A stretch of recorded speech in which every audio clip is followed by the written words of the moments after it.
కథా ప్రపంచంలోని శ్రోతలకు ఈరోజు వినిపించబోయే కథ కె వరలక్ష్మి గారు రాసిన మంత్రసాని. తెల్లగా తెల్లవారిపోయింది. ఉలిక్కిపడి లేచి కూర్చుంది లోవ. పిల్లలు నలుగురు ఒకళ్ళ మీద ఒకళ్ళు పడి నిద్రపోతున్నారు. ఆ చుట్టుగుడిసెలో అందరూ కాళ్ళు చూపుకొని విశాలంగా పడుకోవడానికి జాగా లేదు. లేగండి లేగండి అని పిల్లల్ని ఒక్క చరుపు చరిచి విడిపోయిన జుట్టును ముడేసుకుంటూ వాకిట్లోకి వచ్చింది.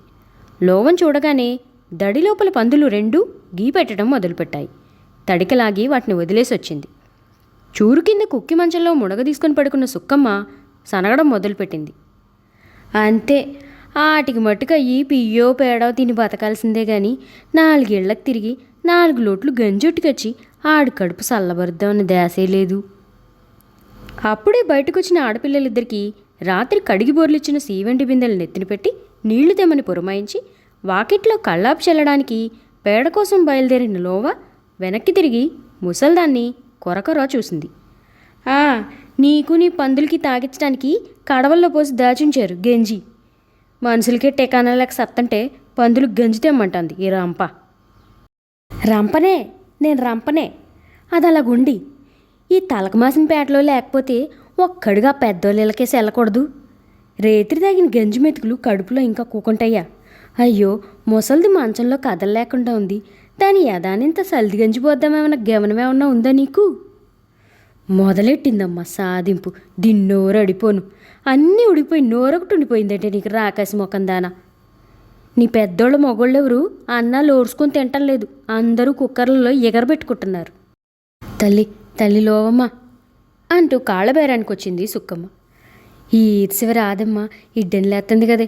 2 ఇడ్లెన్లని తెప్పించిపెట్టే ప్రాణం కొట్టకలాడుతుందే. అది విన్న చిన్న కుర్రోడు చిందులు మొదలుపెట్టాడు. నాకు ఇడ్డెన్లే, నాకు ఇడ్డెన్లే అంటూ. నోరు ముయ్యండే హే, ఎదవ సంత నీ ఎదవ సంత. బొడ్లో రూపాయలు మూలుగుతున్నాయి మందందరికీ ఇడ్డెన్లు తినిపించడానికి. కుర్రోడిని విదిలించుకొని పేడ కోసం రోడ్డెక్కింది లోవ. సుక్కమ్మ 2 చేతులు జోడించి ఏడుపు రాగం మొదలుపెట్టింది. అమ్మాలో అమ్మ తలుపులు తల్లో, తలుపులు తల్లో, బిడ్డలేని బతుకైపోయినాడు తలుపులు తల్లో, ఎరకలంకడ ఎంత పేరైనాడు తలుపులు తల్లో, సంతానం లేదంటే నగుబాటు అయిపోతుంది తలుపులు తల్లో, నీ కాడికొచ్చి మొక్కుకున్నావే తలుపులు తల్లో, రంపలు రాకాసి నా కడుపునేసినావే తలుపులు తల్లో, మేము నీకేం తక్కువ చేసినావే తలుపులు తల్లో. ముసల్దాని రాగానికి ఖాళీ డబ్బా ఒకటిచ్చుకొని గరిటితో దరువు వేయడం మొదలుపెట్టాడు పెద్ద కుర్రోడు. ఆ దరువుకి తగ్గట్టుగా గెంతులేస్తున్నాడు చిన్నోడు కిట్టయ్య. ఎక్కడా పేడ దొరక్క రుసరుసలాడుతూ వచ్చిన లోవ ఇద్దరిని చెరోబాదు బాధింది.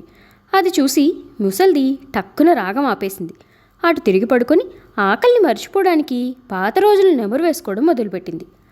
ఆ రోజుల్లో పురులు పోయడానికి ఊళ్ళల్లో ఎరకసానులే పిలిచేవారు.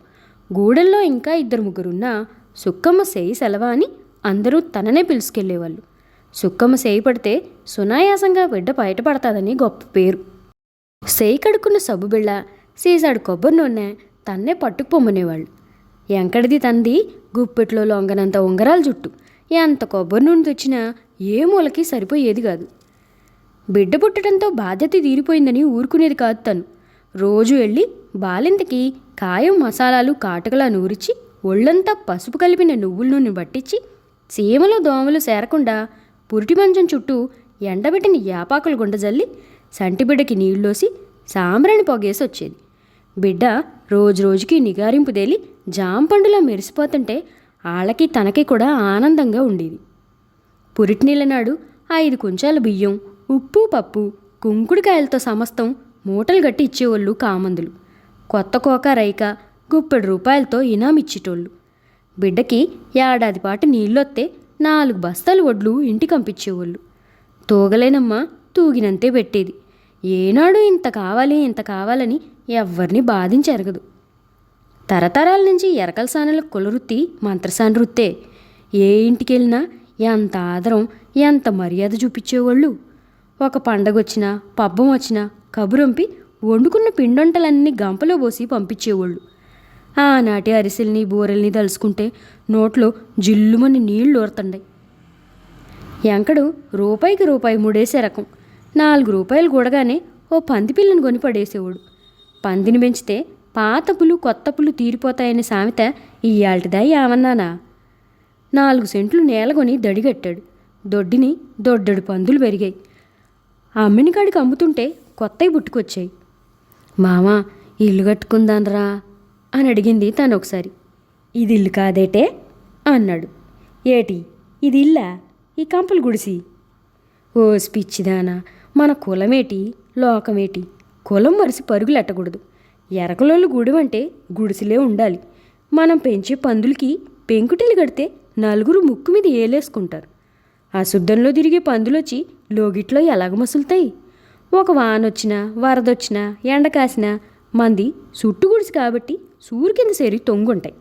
అన్నిటికన్నా ముఖ్యమైన మాట ఒకటి చెప్తాను ఎనుకో. మహారాజుల్లాగా మనము అందలా లెక్కాలని ఎప్పుడు కోరుకోకూడదు. నలుగురితో నారాయణ, కులంతో గోయిందా. ఎరకలంకడు లోగిలు కట్టాడు. ఆడికి కళ్ళు నెత్తి మీదకి వచ్చాయని పెద్దోరెవరో అనుకోకూడదు, తెలిసిందా? 6 నీడలో అణిగి మణిగి ఇలాగ సల్లంగా బతుకులు వెళ్ళిపోవాలని కోరుకోవాలా అని పెద్ద అరికథ చెప్పుకొచ్చాడు. లేక పుట్టిన లోవ తర్వాత ఇక మరి ఎవ్వరూ లేరు. ఈ గంపల గంగిని నెత్తినెట్టుకొని ఊరేగేవాళ్ళు. అడిగింది లేదనకుండా జరిపించేవారు.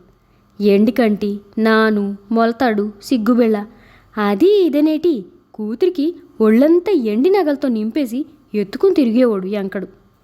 ఇది చిన్నప్పుడు గొప్ప తిండిపోతు. పెద్ద గిన్నెడు కూడు, లోటాడు పందివర పులుసు ఒక్కరితే కూర్చొని తినేసేది. 10 ఏళ్ళు వచ్చేతలికి అయ్యూరు కుడుములాగా ఒళ్ళుగా కనపడేది. 12 ఏళ్ళు రాకుండానే లగ్గం చేయకపోతే కులపోలు నలుగురు నవ్వుతారని తూర్పు దేశాలకెళ్ళి ఎల్లరిక ఉండడానికి ఒప్పుకున్న అప్పను నట్టుకొచ్చి పిల్లకి లగ్గం జరిపించాడు ఎంకడు. లోవా లగ్గపు సంబరాలు ఇప్పటికీ ఇంకా ఊర్లో ఎరకలలో ఎవ్వరూ మర్చిపోరు. గ్యాస్ లైట్లు, బుట్ట బొమ్మలు, బుట్ట గుర్రాలు, మైకు పాటలు ఒక్కటేటి 5 రోజులు 20 పందులు కోసి భోజనాలు ఎట్టినాడు. తాగినంత సారా పోయించినాడు. గొడ్డొచ్చినేలా బిడ్డొచ్చినేలా అంటారు కానీ అల్లుడొచ్చినేలా అనలేదెవరు. కానీ ఈ కొంపకి అల్లుడొచ్చినేలా కలిసి రాలేదు. లోవల అగ్గమైన ఏడాది తిరగకుండానే ఊళ్ళోకి కొత్తగా డాక్టరయ్య వచ్చి హాస్పిటల్ ఇట్టారు. ఆ హాస్పిటల్లో 2 నర్సులు, 2 కాంపౌండర్లు ఉండేవాళ్ళు.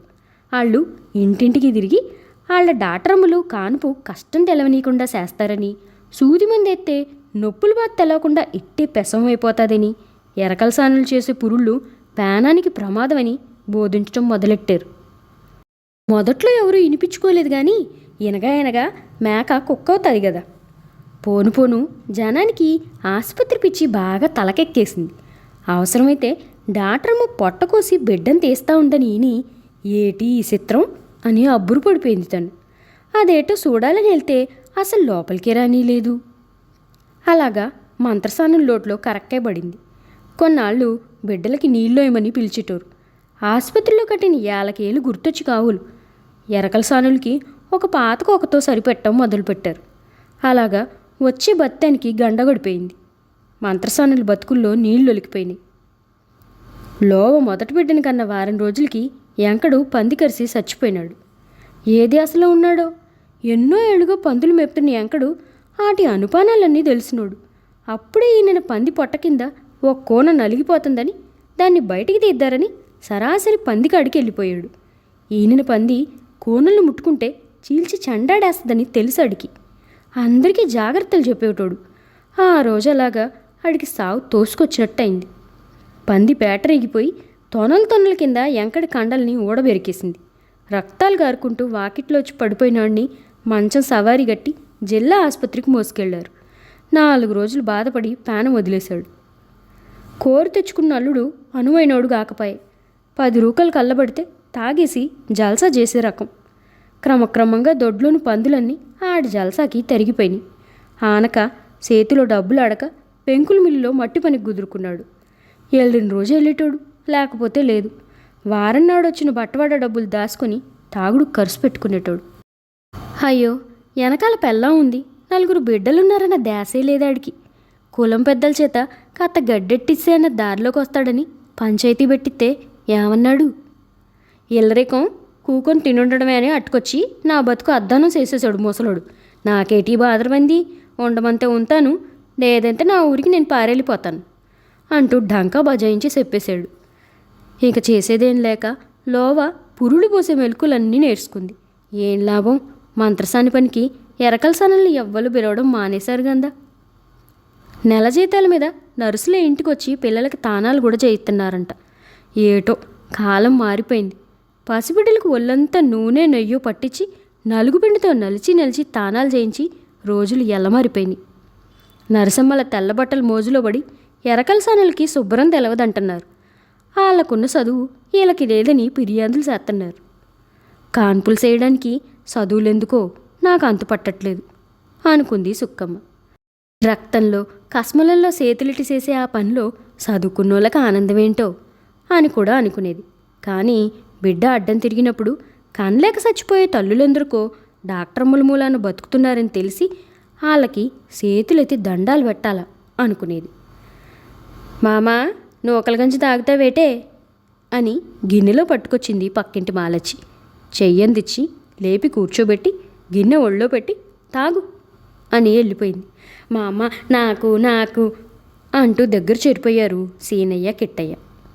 కోట బియ్యపు నూకల గంజి కాబోలు సవి చచ్చిపోయి మందు వాసన కొడతా ఉంది. 3 వేళ్లతో ఒక ముద్ద తీసి నోటికి రాసుకొని గిన్నెని పిల్లలకి ఇచ్చేసింది సుక్కమ్మ. కలిసిరాని కాలం మళ్ళీ కళ్ళ ముందుకొచ్చింది. క్రమక్రమంగా ఊరు పెరిగిపోయింది. హాస్పిటళ్ళు పెరిగిపోయాయి.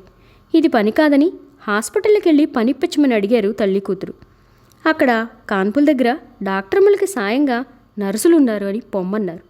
కస్మలం కడగడానికి కూడా ఎరకలసాన్లు పనికి రాకపోయారు. ఆ పనికి తోటీలున్నారంట. ఇటు పండక్కో పబ్బానికో ఇళ్ళకెళ్తే ఓ గారిముక్కో ఓ గంటడు పరమాన్నమో విదిలిచి పొమ్మనేవారు. 2 చేతులతో 2 పెద్ద పందుల్ని ఎత్తిపడేసే సుక్కమ్మ కమ్ముకొచ్చిన కానికాలాన్ని జీర్ణం చేసుకోలేక మనోవ్యాధితో క్రమంగా కృషించిపోయింది. లోవ కడుపున 4 పుట్టినందుకు మొదట సంతోషించినా, దేవుడా దాన్నెత్తినంత బలువెందుకు పెట్టావురా నాయన అంటూ ఏడుస్తుంది ఇప్పుడు. మనవల ఆకలి చూడలేక బుట్ట సంకనేసుకొని యాయవారానికి బయలుదేరింది. ఇంటికో గుప్పడు గింజలు లేసినా పిల్లల పొట్టలు ఎల్లమారిపోయాయి. సుక్కమ్మ మంచం ఎక్కాక యాయవారం బుట్ట లోవ చేతికొచ్చింది. అత్తారు బత్తారంగా పెరిగిన లోవ అడుక్కోడానికి బయలుదేరిన రోజు కుళ్ళి ఏడ్చింది సుక్కమ్మ. లోవ మధ్యాహ్నం దాకా తిరిగినా సోలడు గింజలైనా పడేవి కావు బుట్టలో. దున్నపోతుల్లా ఉన్నవాళ్ళు అడుక్కోవడమే పనో పాట చేసుకోకూడదు అనే ఆ సాధింపులు విని ఇక వెళ్ళడం మానేసింది లోవ. కూలికో నాలుకో వెళ్ళడం అలవాటు చేసుకుంది. దొరికిన నాడు తినడం, దొరకన్నాడు కడుపులో కాళ్ళెట్టుకొని పడుకోవడం చేసింది. రాత బాగుండి 4 ఇళ్లలో పాచిపని దొరికింది. ఎవరాగినా సుక్కమ్మ ఆకలికి ఆగలేకపోతుంది. తెల్లవారు లేచిన కాడ నుంచి ఆకలో అని ఒకటే గోల. దొడ్డిన దొడ్డడు పందుల్ని అమ్మేశాడు అల్లుడు. పందుల్లేని దొడ్డెందుకని దాన్ని అమ్మేశాడు. పందుల్లేని ఎరకల బతుకు, పరువు లేని బతుకుని నలుగురు నవ్విపోతారని 2 పందుల్ని మాత్రం ఉంచుతాడు ఎప్పుడు. అవి పెట్టే పిల్లలు నమ్ముకొని జలసాలు చేసుకుంటాడు. రోజులలాగా ఎల్లమారిపోయినా బాగుండు. పులి మీద పుట్టలాగా కానికాలానికి ఎడ్డూరపు రోజులొచ్చాయి. వానాకాలంలో పిల్లా జల్లా జరాలతో మంచాలెక్కితే దానికి కారణం పందులే అంటున్నారు. మురిక్కాలంలో దోమలు ఎక్కువ పెరిగితే దానికి కారణం పందులేనంట. ఆరుబయట అశుద్ధాలను శుభ్రం చేసే పందులే లేకపోతే ఊళ్ళన్నీ కంపుకొట్టిపోతాయని ఏలిన వారికి ఎరకలేకో ఏమో ఉన్నట్టుండి కనపడిన పందులన్నింటినీ కాల్చిపారేయమని ఆర్డర్లు చేస్తున్నారంట. దొడ్లున్నోళ్ళు సచ్చి చెడి ఆ 4 రోజులు మూసి పెడుతున్నారు. అయినా పందులు నాపడం ఎవరితనం? దడుల్ని ఎరగొట్టుకొని లగెత్తుకుపోతాయి. పందుల్ని మేపుకునే వాళ్ళు ఎంతమందికి దొడ్లుంటాయి? బతకడానికి గ్రాసం లేక పల్టీలు కొడతా ఉంటే పందుల పెంపకం ఎవడతారు? ఏదో అలాగ 4 పందు పిల్లల్ని కొనుక్కోవడం, ఊరి మీద వదిలేయడం. పంది బాగా బలిసాక అమ్ముకుంటే 4 డబ్బులు వస్తాయి. మనిషి అన్నాక ఒక కన్ను నవ్వచ్చు, కాలు నవ్వచ్చు. ఎప్పుడేం అవసరం వస్తుందో ఏం చెప్పలేం కదా. అలాంటి కష్ట సమయంలో ఆదుకునేందుకే పందుల పెంపకం. ఎరకలోళ్ళకయ్యి దాచుకున్న సొమ్ముల్లాంటి వాటిని చంపి పారేస్తుంటే పందులు పెంచేతోళ్ళందరికీ జీవాలు ఉడిగిపోతున్నాయి.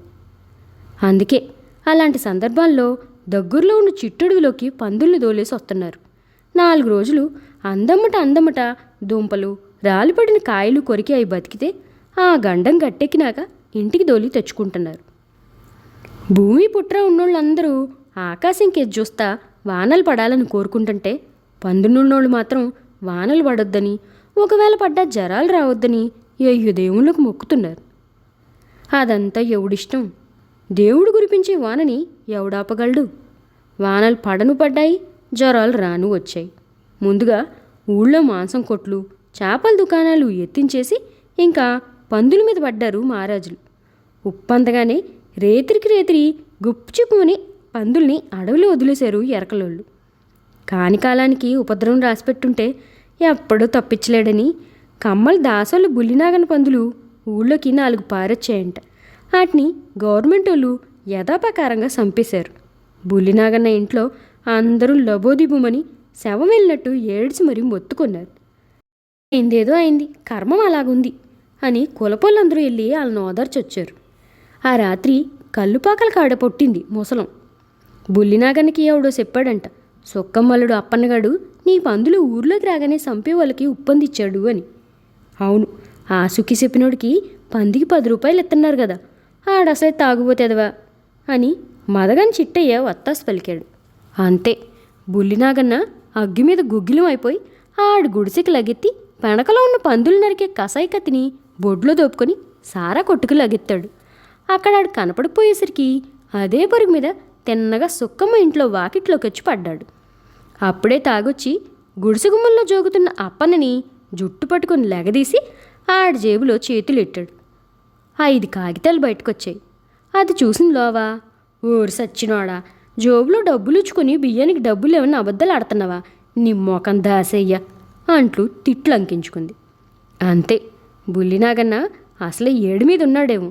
అప్పన్న జేబులో డబ్బులు కనపడేసరికి ఇక రుద్రావతారం ఎత్తేసి అప్పన్నని వెనక్కి తోసి బొడ్లో కత్తినిలాగి ఆడి మెడ మీద ఒక్క ఏటేసేశాడు. మెడ మీద బలమైన వేటుపడిన పందిలాగా రక్తంలో గిలగిలా కొట్టుకొని ప్రాణాలు వదిలేశాడు అప్పన్న. జరిగిందేమిటో అర్థమయ్యాక కదల్లేని సుక్కమ్మ తప్ప అప్పటిదాకా చోద్యం చూస్తున్న జనాలందరూ కాకావికలైపోయి దొరికిన దారినల్లా పట్టుకుని పరుగులెట్టేశారు. అది చూశాక సుక్కమ్మకి నడువులో ఏ కొంచెమైనా పట్టు అనేది ఉంటే అది కాస్త వదిలేసింది. బుల్లినాగనని పోలీసులు పట్టుకుపోయిన వార్తని పేపర్లో చదివి వెధవ పందుల కోసం మనుషులు నరుక్కోవడం ఏమిటో అంటూ నాగరీకులంతా ముక్కును వేలేసుకున్నారు. లోవ చేతి పని చేయించుకునే పెద్దోళ్ళు పొద్దుపొడిచే ఉదయ సంధ్యవేళ, సాయంకాలం అసురు సంధ్యవేళ మొగుడు చచ్చిందని మొహం 3 నెలల దాకా చూడకూడదని, అందాక పనిలో రావద్దని కబురు పెట్టారు. హడలెత్తిపోయి దానికి బదులుగా ఆడపిల్లలిద్దరినీ పంపింది. పిల్లలు పని బాగానే చేస్తున్నారు, కానీ గుంట పిల్లల చేత పని చేయించుకుంటే కేసు అవుతుంది అంటూ తిప్పి పంపేశారు. అదుగో అక్కడి నుంచి మొదలయ్యాయి పాటలు. ఇంటికి పెద్ద దిక్కుగా నిలబడిన లోవకి పని చేద్దామంటే పని దొరక్క కుటుంబం గడిచే దారి లేక కటకటలాడుతోంది. పోనీ మిల్లుల్లో పనికెళ్దామంటే మిల్లులన్నీ మూతపడ్డాయి. ఎప్పటినుంచో పనుల్లో ఉన్న జనాలందరూ ఉన్న కాడికి గిన్నెలు మంచాలు అమ్ముకొని ఊరొదిలి ఎక్కడెక్కడికో వలసలు పోతున్నారు. దారి తెన్ను కానరాక విలవిలాడుతున్న లోవ దగ్గరికి ఒకరోజు మధ్యాహ్నం ఊరి చివర హైవే పక్కన పాకలో ఉండే నీలం వచ్చింది. దాని పేరిప్పుడు నీలవేణి అంట. మంచి బలమైన మనిషి. ఒకప్పుడు అప్పన్న చేసే మిల్లులోనే పనిచేసేది. వాలుజడులో 3 కనకాంబరాల మాల పెట్టుకుంది. నలుపు రంగు అంచున్న తెల్లచీర కట్టింది. దట్టంగా పౌడర్ పూసుకుని కళ్ళ నిండుగా కాటుక మెరిసే బొట్టు పెట్టుకుంది. ఎదిగిన కొడుకు పెళ్ళంతో కాపురం చేసుకుంటున్నాడు. ఆడి సంపాదన ఆడికి చాలక పిల్లి మొగ్గలేస్తున్నాడు. పాత పరిచయాన్ని పురస్కరించుకొని ఏమి మరదలా బాగున్నావా అని పలకరించింది లోవని. సుక్కమ్మ మంచం మీద ఇటుగా ఒత్తిగిలి యగాదిగా చూసింది నీలమ్మని. ఏం బాగులే, ఇదిగో ఇలాగా అంటూ మూలిగింది లోవ. ఈ కుర్రదవల్ని పెంచడం ఎలాగో దారి తెన్ను కానరాకుంది. ఏటో తమ్ముడు పోయాడని తెలిసిన కాడి నుంచి నిన్ను పలకరించడానికి రావాలని ప్రయత్నం ఇప్పుడికైంది. సుక్కమ్మ గొంతులోకి రాని దగ్గును తెచ్చుకొని గట్టిగా సకిలించింది. ఎప్పుడూ తల్లిని తీసి పారేసే లోవ ఆ సకిలింపుని తల్లికేసి భయం భయంగా చూసింది. ఆ మాట ఈ మాట అయ్యాక వెళ్లే ముందు నలుగురు చేతుల్లోనూ 4 పదులు పెట్టింది నీలమ్మ.